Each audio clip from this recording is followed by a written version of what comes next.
Okay, let's dive right in. Deuteronomy chapter 16, it is way more than just a list of dates on a calendar. It's actually the ultimate blueprint for a society built on memory, gratitude, and absolute justice. We're going to go through it step by step, verse by verse, looking purely at the literal meaning to understand exactly how this ancient system was designed to work. Let's break it down.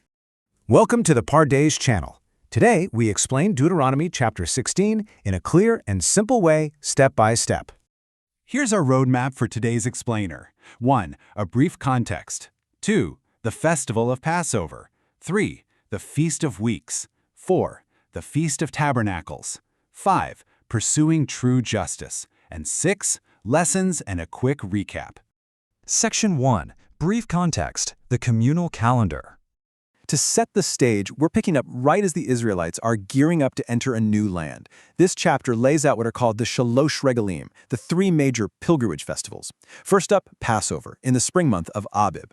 Then, exactly 7 weeks later, we've got the Feast of Weeks. And finally, after the autumn harvest, we reach the Feast of Tabernacles. These gatherings literally anchor the entire society's rhythm. They tie the people to the agricultural harvest, but more importantly, to their shared history with God. It was this mandatory, cyclical reminder of exactly who they were and where they came from. Section 2. The Festival of Passover, covering verses 1 through 8. So verses 1 through 8 laid out some very strict rules for Passover, or Passoch in Hebrew. The text commands them to observe the month of Abib because it was during a specific night in this very month that God brought the Israelites out of Egypt. And the instructions here, they're incredibly precise. You have to sacrifice an animal from the flock or herd right at sunset, and only at the place the Lord chooses. Then, for 7 full days, you eat absolutely zero yeast. You roast the meat, you eat it, and you don't return to your tents until the morning. That sunset sacrifice, it marks the exact time of day their rescue began. What's really fascinating here is the physical requirement to completely remove yeast from their diets and their homes. The text explicitly calls this unleavened bread, matzah, the bread of affliction, or lechem oni. You might wonder, why? Well, it's because they left Egypt in such an incredible rush that there was literally no time for their bread dough to rise. Eating this flat, hard bread is a mandatory sensory reminder of that sudden deliverance. It basically guarantees that the memory of going from slavery to freedom is literally tasted year after year for the rest of their lives. Moving on to Section 3, the Feast of Weeks, verses 9 through 12. Keeping right in order, we hit the Feast of Weeks, known as Shavuot. Here, the text commands a literal agricultural countdown. You count exactly 7 weeks, that's 50 days, from the very second the sickle first hits the standing grain. This festival is beautiful because it bridges the gap between the early spring grain harvest and the later summer crops. It effectively shifts the community's focus from their historical escape from Egypt right into this overwhelming gratitude for their present agricultural blessings. Now, the absolute crucial command here is radical inclusion. You don't just celebrate a big harvest all by yourself. You're commanded to bring your sons, your daughters, and your servants. But it goes even further than that. It explicitly commands you to include the Levites, the foreigners living among you, the fatherless, and the widows. We're talking about mandated community-wide joy. And it's fueled directly by the command to remember that they too were once vulnerable slaves in Egypt. So their current abundance, it absolutely must be shared with those who have none. Section 4. The Feast of Tabernacles, covering verses 13 through 17.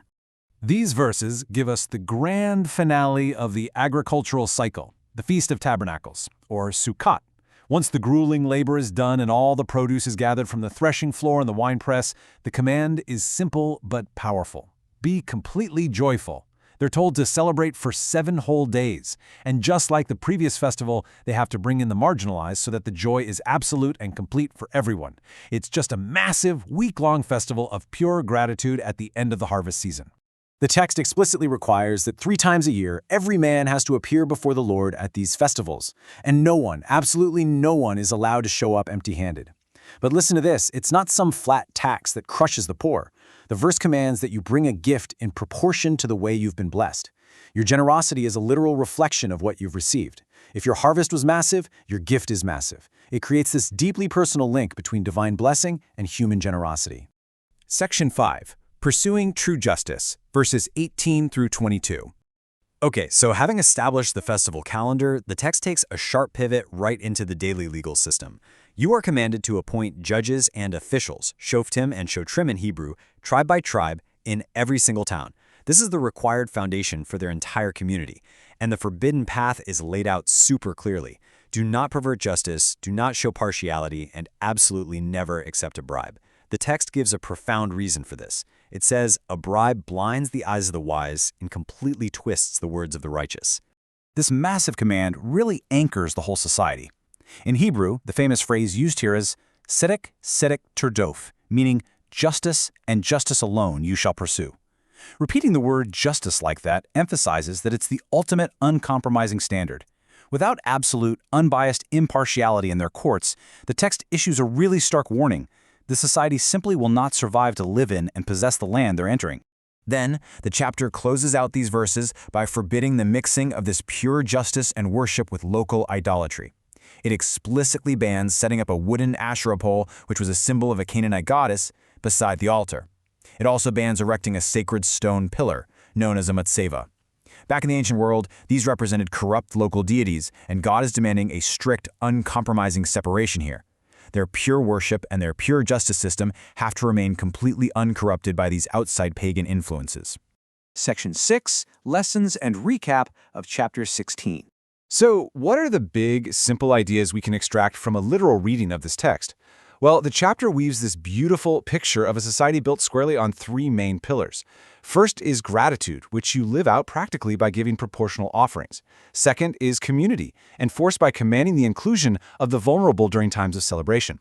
And third is fairness, established by appointing local judges who are explicitly forbidden from taking bribes. Now, you might be asking, how does this apply to us? The practical life lesson here is pretty profound. The text repeatedly reminds the people, remember that you were slaves. Remembering our own past hardships, our own personal Egypt, shouldn't make us bitter or closed off. Instead, it's the exact fuel meant to make us incredibly generous, hyper-inclusive, and relentlessly fair to those who are vulnerable around us right now. Our past pain is supposed to be the ultimate catalyst for present justice. To quickly recap our step-by-step walkthrough, we saw the unleavened bread of Passover, the inclusive, commanded joy of weeks and tabernacles, and the uncompromising demand for true, impartial justice in the courts. Chapter 16 creates a completely unified rhythm. We remember our past, we celebrate what we've been given, we're commanded to share it with those who have less, and we uphold a law that protects everyone equally, no exceptions. Thank you for learning with us. If this helped you understand the chapter better, like, subscribe, and join us for the next chapter.